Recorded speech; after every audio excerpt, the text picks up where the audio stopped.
So my name's Daniella. I'm a psychologist, and I'm a psychologist working in consciousness. I've created quite a massive shift in the way that I work and the way that I approach my work with my people that I work with. I'm also a transformational coach and healer.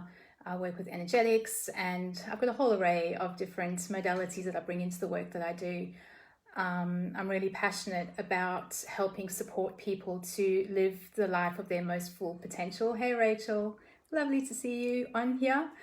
And yeah, I guess, just briefly, my story is quite a few years ago, as I was working with my clients as a psychologist, I realized that no matter what people were coming to see me with, hi Shannon, hi Anthony, thanks everyone for jumping in. Before I forget, I'm probably just going to start speaking when I get into the flow, but please put questions up, and I'm hoping that at the end we'll have some time, and if not, I'll definitely respond to the questions as soon as I can. You might have questions about what I'm speaking to, or you might have other questions sort of in relation, but maybe more personal. So I'm happy to support however I can. So as I was working, I was realizing no matter what people were coming to see me with, I saw this consistent thread amongst everybody. And what that was, or what that looked like to me, was that they had this sense of feeling lost and disconnected. So I even had people saying, I don't know what's wrong with me. I've got a beautiful family. I've got, friends. I've got all these things, but I'm still unhappy. Or people who had anxiety. It was just this consistent sense of not connecting with life. And so this is what created my journey in shifting into this more holistic approach. And over time, through my own journey, through my own coaching, through my own teachings and learnings, I've now brought this into the work that I do. And that's why I wanted to share this with you guys. I've got a bit of a list here of things that I want to talk to, and hopefully I get through it all, because I find it's really powerful, no matter who we are, where we're at in our life, where we feel, whether we have a mental health issue or not. I think these basics, tools and strategies are very powerful for us to live our life to our full potential. And so that's what I'm here for tonight. So yeah, please put questions in and I'll respond to them as soon as I can. So the first thing I guess I wanted to speak to was the power of self-awareness. And what that means is bringing consciousness and awareness into everything that's coming up for you in your day, in your life. So how do you show up in the morning? How do you begin your day? How do you interact with people? How do you respond to triggers? What is triggering you? What are you sensitive about? What kind of patterns and themes are coming up for you? And so this is a lot of what I start with a lot of my clients, because essentially, for those of you who might or might not know of Joe Dispenza, what he speaks to is that our personality creates our personal reality. And so often what we're doing is we're wanting to create change in our life, but unless we change our personality, which is what our thoughts, our emotions, and what our actions are, we're not going to create much change, because the minute we start to create change and something triggers us, we're going to revert back to that old personality. So we have to create this awareness and this consciousness in terms of who are we, what's important to us, what are our belief systems, what are our thoughts that are going through our minds, what are our patterns, what are our behaviors. And then once we know those, we can create consciousness and awareness around them and to create change. And then when we start creating this change within ourselves, we can create change within our reality. And so this is what this whole kind of process is that I work with people, and what this looks like. So I hope this is making sense. And so what that looks like to me is, how do you start your day? So I've actually got a PDF, and I forgot to ask if it's okay. If it is, I'm happy to share it and put it into the group or something, where there's some basic information around this, morning rituals, meditation ideas and things like that. Because the more conscious and aware we are of ourselves, and this is going to help us to connect more consciously with our people, with our family, with our partners, with our children, with our colleagues. I speak about conscious leadership quite a lot, because to be a good leader, we need to be conscious of ourselves, so that we can then connect with the people that we're leading. And so this consciousness and awareness is paramount. It's like these are the foundational bricks that we can bring into our lives. And yeah, so I'm just trying to think of where to start with all of this. So let's start with values. You know, so many of us, hey Corey, thanks. Yeah. So many of us end up, so what I was saying before about seeing the sense of lost and disconnectedness within my people that I was working with, is that throughout our lives, we are programmed and conditioned to kind of minimize ourselves and to please everybody else. You know, don't speak up in class, listen to your elders. You know, if you're not happy, you know, don't show that. You've got to kind of put on a brave face. And we've got this like deep conditioning that we essentially can't speak our truth. And so we become adults, and then we're in this space of minimization and this space of not really actually knowing who we are. And then we go into relationships, having children, and those of you who've had kids know how easy it is to kind of completely sacrifice yourself to support and love your children, but then to your own detriment. So I've had so many moms with this massive amount of guilt around starting to look after themselves. And I'm like, guys, the relationship with yourself is the most powerful relationship you can ever have, because if you don't love and care for and respect yourself, how can you expect other people to do that of you? And the more connected and heart connected and open and loving of ourselves that we are, the more we have to give. But if you're trying to support your family with an empty bucket, this is when we become unhappy, frustrated, intolerant, impatient, and this is where the change needs to come. This is when we start disconnecting from our families, we start disconnecting from ourselves. So time to reconnect. And so values is where I was going with all of this, is, yeah, so like really starting to take some time out and start asking yourself, like, what is important to me?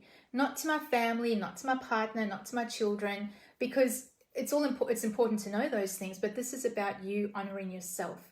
So if in a relationship, it's important to communicate, if it's important to have honesty and loyalty, if it's important to have adventure, and you in a relationship where you don't speak, one of you just drinks, you don't go anywhere, it's a real misalignment to your truth. And it's time for you to start stepping in or stepping up and stepping into what your truth is.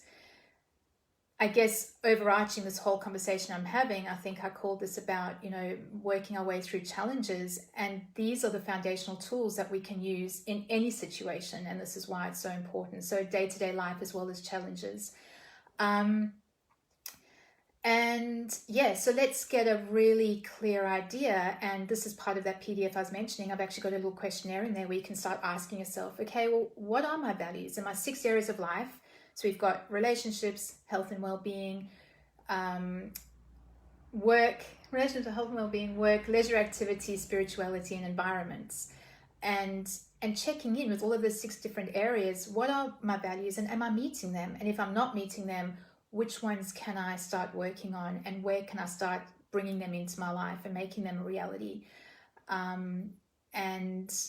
And the minute I start seeing even this little step with some of my clients, there's a massive shift. You know, mom's starting to go to the gym, or starting to go for walks with friends, or starting to change the way they're eating. Dad's creating space around work to have time for themselves. Or anyone really around work or around family, you know, learning to set up time specifically for families to reconnect. And yeah, so just bringing those values into your life creates this massive shift in your alignment to your truth. And then in that creates this ability for you to really consciously connect to those around you. And if you think about it, you know, if you've had a really great day, if you've, you know, things have been great at work or at home and your kids have been great, or you've been on holiday and you feel into yourself and your body temple, and you notice how open your heart is. And when you're in that space, you're so much better able to tolerate and accept challenges as they come up. So if kids spill their water or their food, you can kind of laugh it off and like, oh, okay, like let's clean that up, you know. If you've had a really bad day, a really challenging day, or you're tired, our heart shuts down. It's like a self-protection thing. And in that, we are unable to connect to our people. And if you take a moment to reflect on this and have an example of this around when this could possibly have happened. I've even, I can think of times where I've had this experience and, my kids will come and I'll give them a hug, but it's just not a connected hug.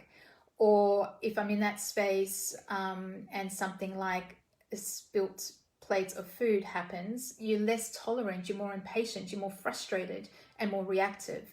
So this is coming back to connecting with ourselves and being really aware of where I'm at. Like, where am I at in connecting with my values? Where am I at in terms of looking after myself to be able to create that open heart so I can better connect with my people, my family, my friends, my children. Whereas if we're going around with this kind of disconnected, closed off heart space, we can't connect, and we can't truly experience relationships for what they are and the potential for what they have. So I feel like I just want to take take a minute to stop. I want to just actually connect in with our hearts and give you all a moment to do this. So if you would like to close your eyes or keep them open, put your hand on your heart and just feeling really connected to this present moment. Feel the chair or the seats under you or around you. Notice any sounds around you. Notice your feet firmly grounded on the floor. And taking a deep breath in, breathing up through your feet. Picture roots coming out of the base of your feet and connecting deep, deep, deep into Mother Gaia.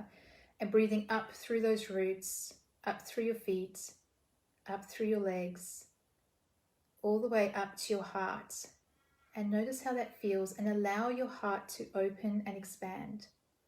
Allow your heart to just breathe in that beautiful, powerful energy, the container that I'm holding here, the container of all of us connected together, the energy of Mother Gaia supporting you, and just opening up your heart.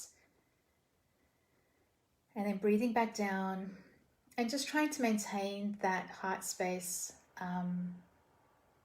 for a little while longer, and for the remainder of, if not this talk, but hopefully through the evening. So just take a few more breaths, breathing into your heart and just feeling it expand. And for some of you, this might be really challenging. If you've got a lot of trauma, a lot of shadow aspects of yourself that haven't been dealt with, then you're going to be pretty self-protected right now. And that's okay. It's about honoring and having compassion for yourself in this space.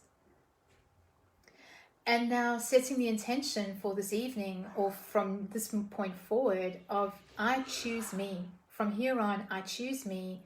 And in doing that, you can start connecting you, to your truth and to your essence and to the pure potential of who you are. So just hold that for a minute. Sit with that, feel that. Feel the power of you honoring and prioritizing yourself in this moment.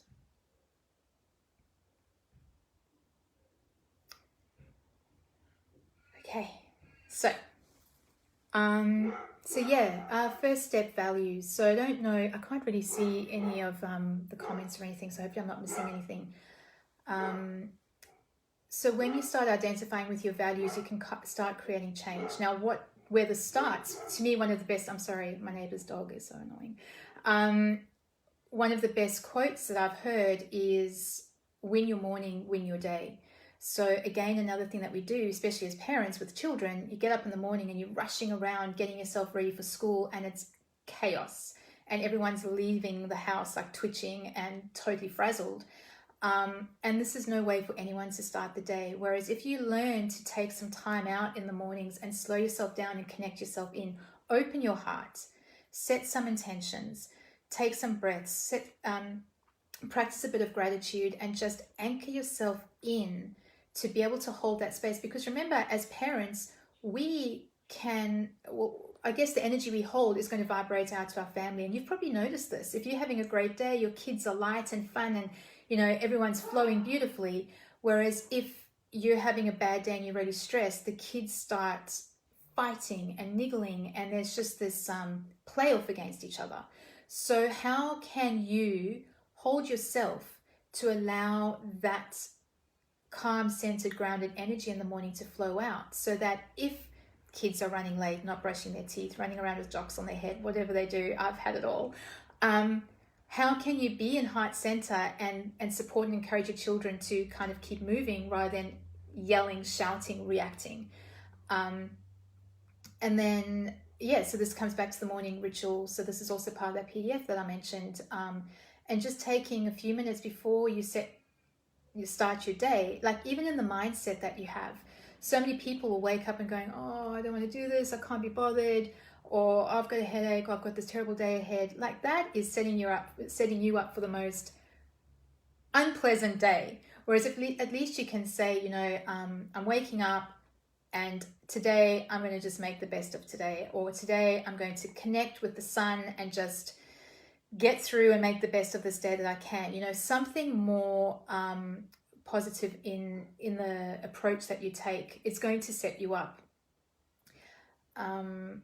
Speaking to creating these changes, I guess, and this is where the consciousness and awareness of yourself comes in, because this also brings into the bucket, or whatever I'm brewing up here, is the concept of self-love, because this is how we create this change. No one can do this for you. You have to be doing it for yourself. And so when you choose you and you choose to connect to who you are, you're choosing to love yourself and honor yourself. And in that is the morning ritual. There may be meditation that you bring in. There may be luxury baths that you give yourself, and you embrace that. Maybe you read a book for half an hour a day in the sun. You might go for coffee with girlfriends. These are all little daily things that you can do. And if you come from a space of self-love and self-awareness and self-connection, it changes it from this automated, disconnected, unconscious habit or action to something that is conscious and giving back to yourself. And in giving back to yourself, you're also giving yourself the message that you're important and you're of value. And we can only do that for ourselves. Too often we, again, programming and conditioning, we seek outside of ourselves for validation, for approval, for love.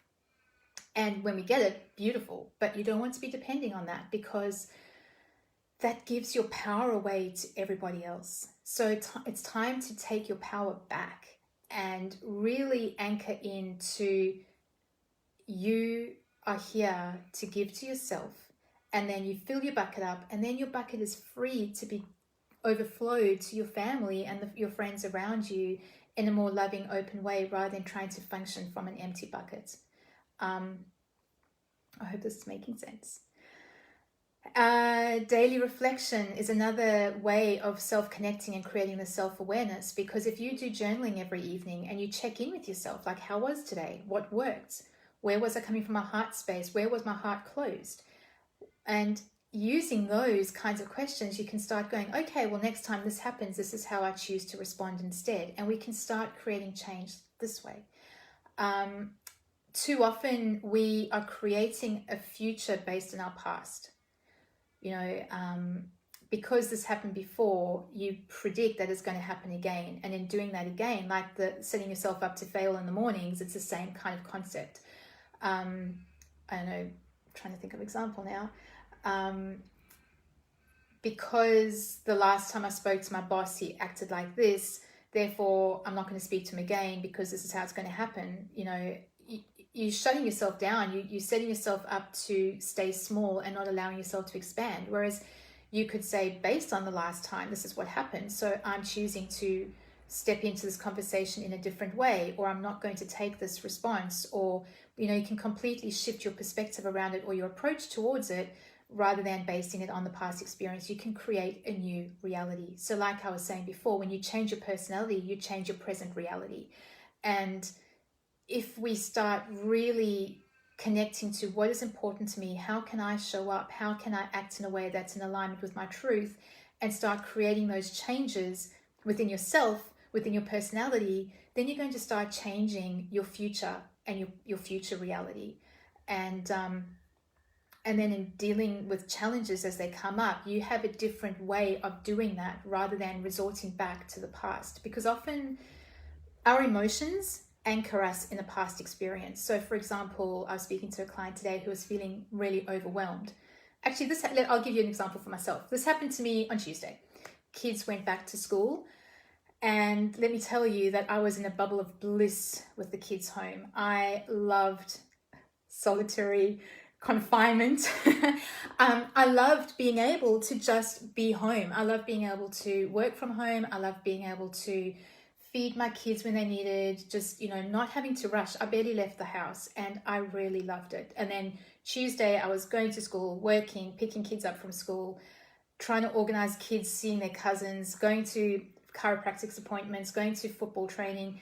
And I felt completely overwhelmed. And in that moment of overwhelmed, my whole body kind of reacted based on the past of how I used to be in that state of overwhelm and chaos.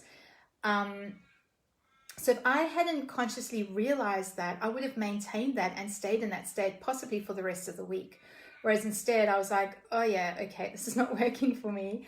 So I took myself outside. I connected to nature. I did some meditation. I did a bit of exercise. I spoke to a friend. Like, whatever you need to do, these are ways that you can create change. It's through that awareness that you have. It's through that consciousness that you have. Yes. So the other thing that I wanted to speak about was triggers.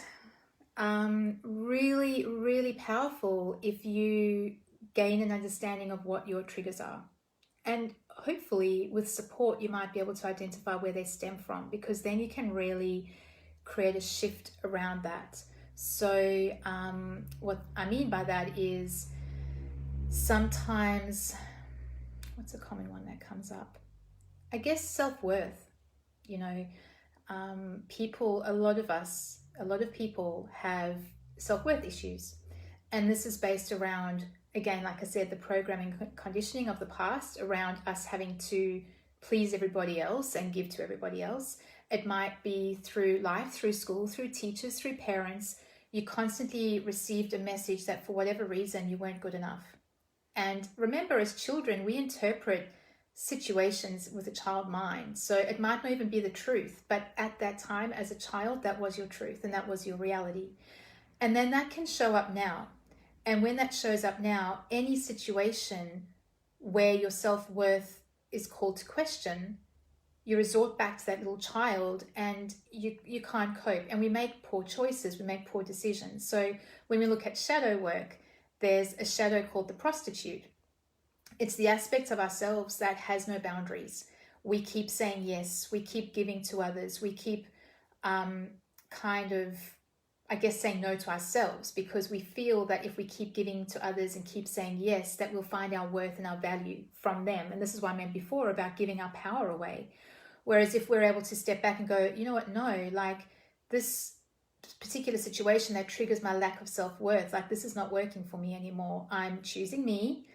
I'm choosing to be me, and I'm choosing to create a change in this. So when this happens, I am going to respond this way, or I'm going to ask for help, or I'm going to put a boundary up here.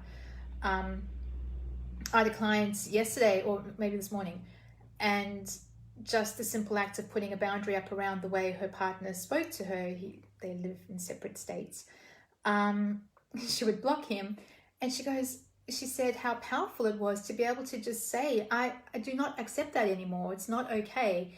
And standing up for yourself in that way. It was one small time, but over a period of time that she's never done it. So this is where we can start really understanding where our wounding is, what our triggers are, and creating change around it. A trigger might also be when you're feeling, I guess the lack of self-worth can also come up with our children.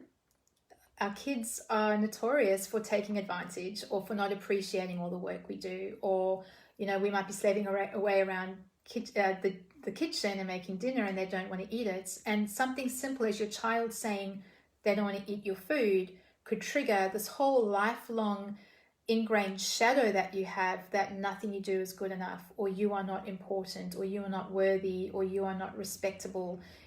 All this stuff can come up.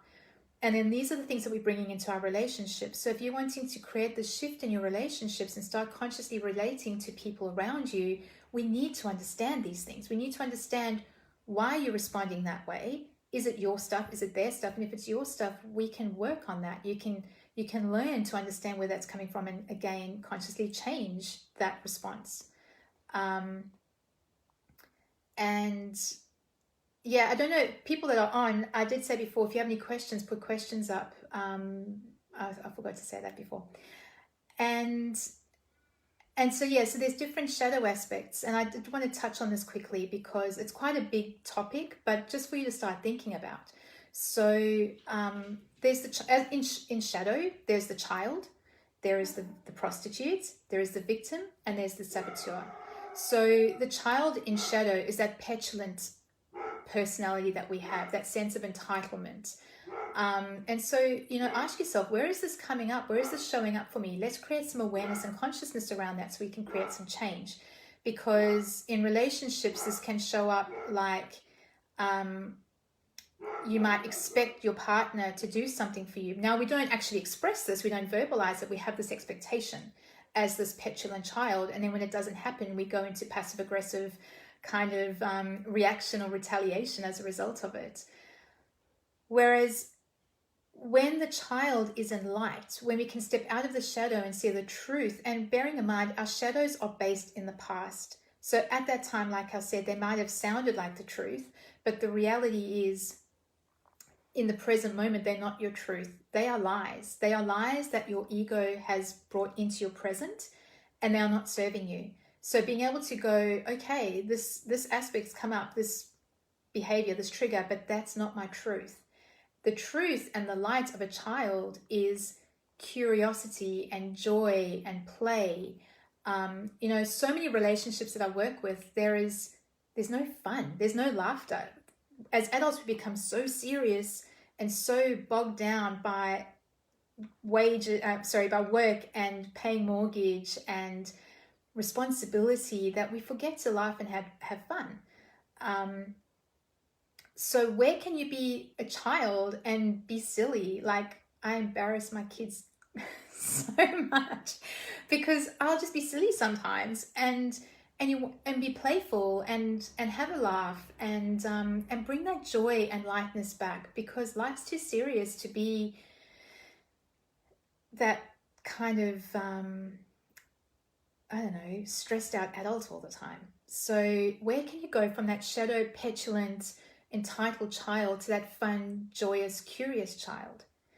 Where can you go from being that prostitute of giving and giving of yourself and not putting boundaries up and not saying no and resenting everybody in your life that you're saying yes to because you can't say no to them? Where can you step up and really ask yourself, where can I be the lover? And now the lover is that part of you that I was talking about where you are loving of yourself. I am deserving of some time to myself. I'm deserving. I can say no. I can say no to that person for today, but I can give them a different time. My friend wants to catch up for coffee. Oh, I'd love to, but I'm busy today. Can we catch up tomorrow? They don't need to know why, but you honoring yourself and doing that is so powerful.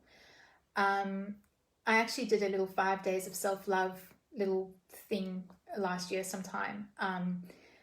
And even going through those different 5 love stages of, how can you give to yourself through gifts or acts of service or words of affirmation or quality touch and all those things. And, they're little things like you might buy yourself like a gown that feels really good and, that tactile stuff, or you might gift yourself a coffee and a cake on a Friday morning. Where can you step out of that prostitute and go into that lover of yourself and really start loving and honoring yourself? Notice the change in your relationships when you do this, because you will be so much more fulfilled within yourself and consciously connecting to yourself that you can then connect in a different way to your people. The victim is the aspect of ourselves that comes up in that whole woe is me, this is always going wrong for me, my life is always doing this is always happening. And I'm not judging anybody for any of these. We all have an aspect of some of these, okay? So notice when this is coming up. And this comes back to what I was saying before about how we predict a future or step into our presence based on past reality. So this always happens, this catastrophizing, generalizing that we do, that victim is based on past stuff. The light of the victim is the warrior, like the warrior, not the warrior.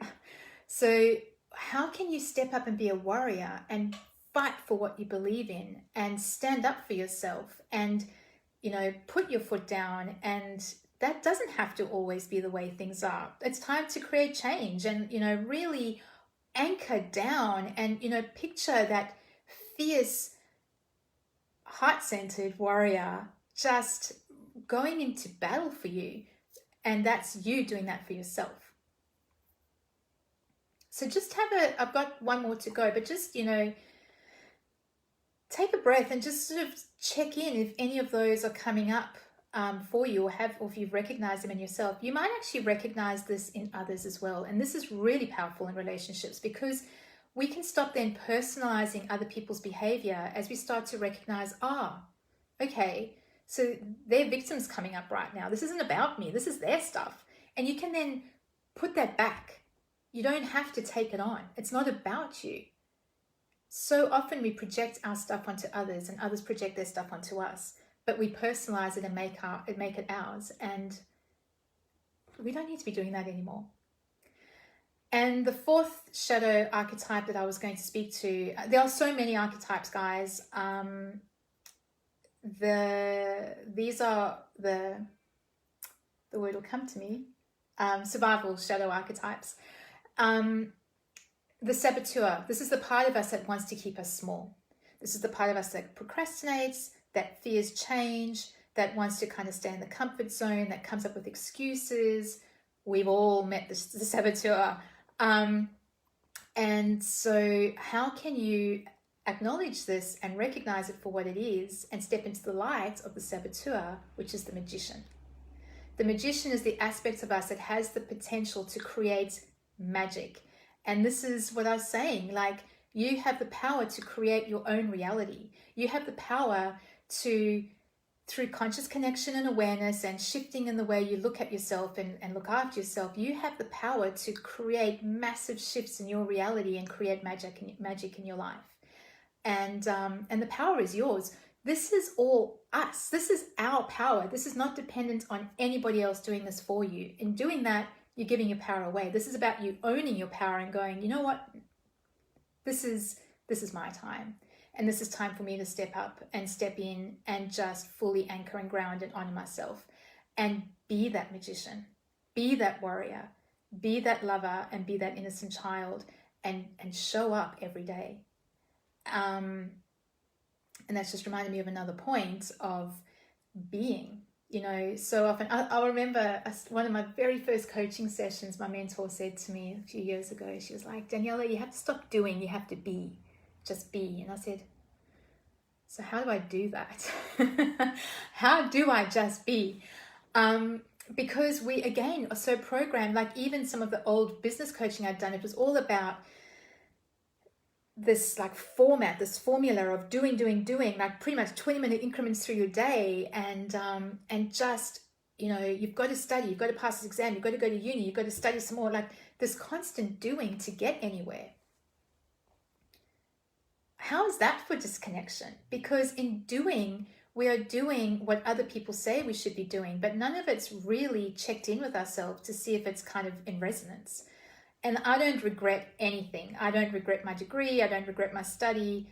I don't regret my upbringing. But this shift that I've received over the last few years has been the biggest gift, you know. But without the experiences I've had, I couldn't bring it into my current reality now and share with my people. So how can you show up every day? This comes back to, sorry, my brain goes onto tangents, but this comes back to what I was saying before about, it's kind of bringing it all together, but how you start your morning, how you choose to connect yourself and show up, and how you can create change in your life. And it's not always about the doing. I've been talking a bit about doing, having said that, like, look after yourself, go for baths, set up boundaries. But how can you show up and just be that heart connected person and hold that heart energy? Be a loving mom. Just sit there and hold love for your kids. A loving wife, a loving husband. Sit there and hold love for your partner.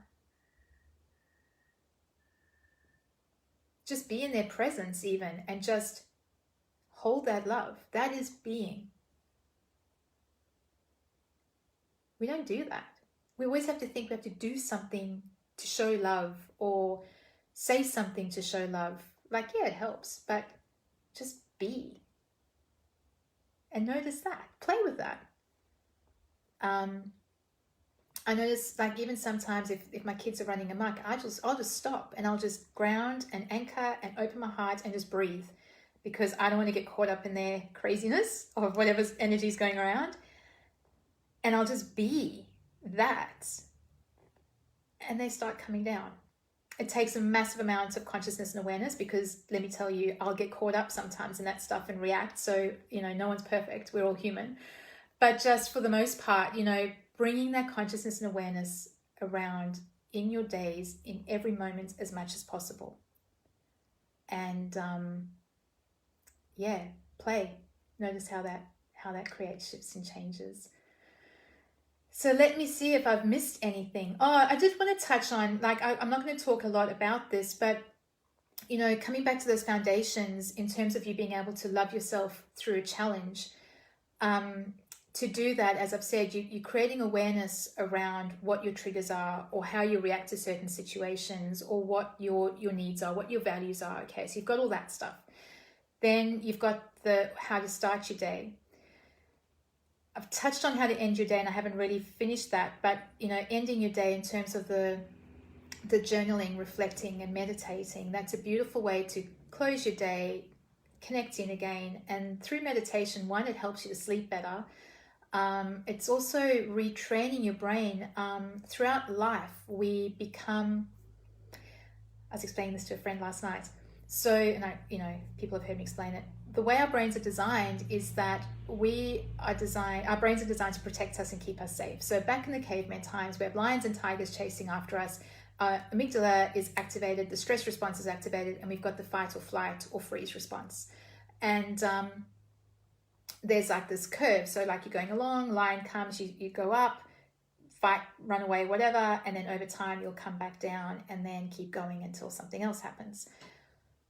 The life we're living now is so busy, so full of stress and busyness. And well, like yesterday was a perfect example, this rushing around after kids and schools and sports and family. We are busy, and we don't have the stress response anymore. It's almost like we don't have the danger response anymore. It's just a stress response. It's a busyness response. And can you notice this in yourself? And then what happens is, so like, and this is just the busyness. Don't even think about like early childhood traumas or anything. But, basically what happens is the curve goes up. We start coming down before the next thing goes up, and we start living up here.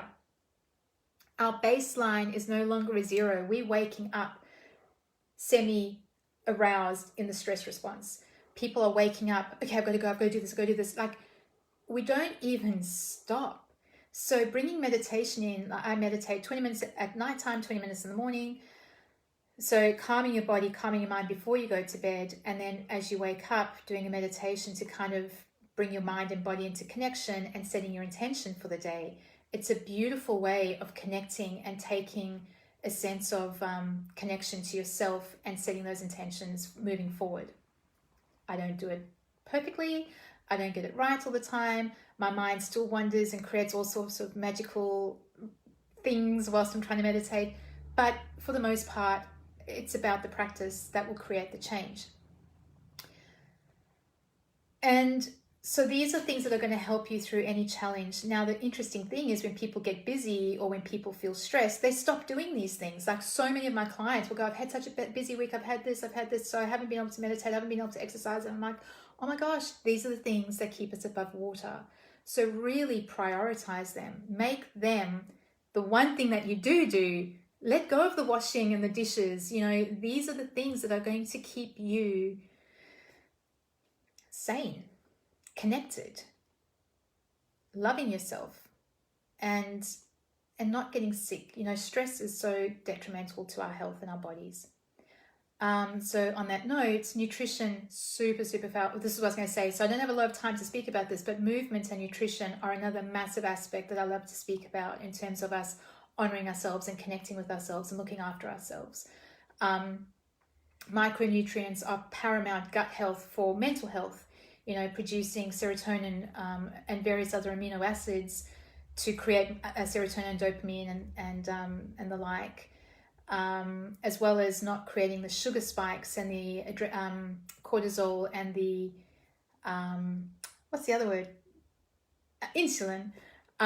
So yeah, really honoring ourselves through the nutrition, the nutrients that we bring into our bodies, and really being aware, because so many of us comfort eat, and this is where the toxic relationship with food becomes, because sugar gives us the automatic immediate serotonin hit, so it feels great in that moment, but then 2 hours later we have a crash, and then we feel really low down, we need another one, and it creates this like up and down wave of hormones in our body, which is like, I'm sure you've all experienced it, very unhelpful. So we need to learn to eat in a way that we keep that sugar spike quite balanced through the day, and that's through eating good protein, fats and oils, healthy ones. But it's a whole nother conversation. But nutrition is really powerful, and movement. I exercise if I can every day, every morning. I like to move in the morning, and it doesn't have to be massive. I've got in my little booklet basic stretches just to get the blood and oxygen flowing, because it's beautiful. Like if you're one of those moms or dads that get up and like you're half asleep, sort of staggering your way to the kitchen to make a coffee, can you stop and just do 30 seconds of stretching and getting the blood and oxygen flowing through your body and noticing the difference without needing to grab that coffee first thing? Again, it's about you don't want to be depending on anything or anyone. This is about you taking control and knowing and trusting that you have the power to do this. Anxiety, depression, they take control away. It's like this force takes over you and you lose control. And I'm saying no, like you can take your control and your power back, and you owe it to yourselves, but you can honor yourself in doing that, and really make these little changes. I know I was thinking, oh my gosh, an hour, I could speak on each of these for an hour, and I'm trying to give you all this information. I know it's a massive information overload. So like I said, you know, ask questions. I'll send stuff out if I can help. But it's, you know, the minute you start learning to come into your center and anchoring in and doing these things where you are giving yourself the message that you are important, you are worth it, you are loved, you are valued, no one can take that away from you, because that is what you're giving yourself. And so from that space, you can then give to others. And you just watch the relationships shift and change, your approach, especially if you're doing like really connected to your value stuff. Watch your approach to life, work, challenges, study, that'll start shifting as well, you know, and really kind of being conscious of having that heart open as much as possible. I was speaking to somebody today about how we speak about the open heart, but our brains are so not strong. Our hearts, did you know, our hearts are actually more powerful electromagnetically than our brains, but our brains are used more. And so what I have learned and been practicing over the last couple of weeks, it was like someone kind of brought my awareness to it for myself, is that I've got my, you know, I practice, I sit in my open heart, but my mind is still super active. So I'm starting now to learn to connect to my heart, breathe through my heart, and then connect my heart to my head, rather than the other way around, so that I can really start living through my body. We actually don't feel our bodies. We don't feel, our brain will say, oh, something stressful, but you don't realize it until after and go, oh yeah, I feel a bit sick in the stomach. So imagine you could start physically feeling changes in your body that indicate there's something going on. Then you can, you know, change it quicker rather than going into all the head spinny, stories and programs and conditionings and, you know, ego stuff that we do. So that's a bit of a side note, but yeah, guys, lots of information there. I hope that helped. I'm getting, oh yeah, great. Some good information. Perfect. Thanks, guys. And like I said, if anyone would like to reach out or ask questions, I can see if I can put that PDF up. I'm not quite sure. I forgot to ask about that.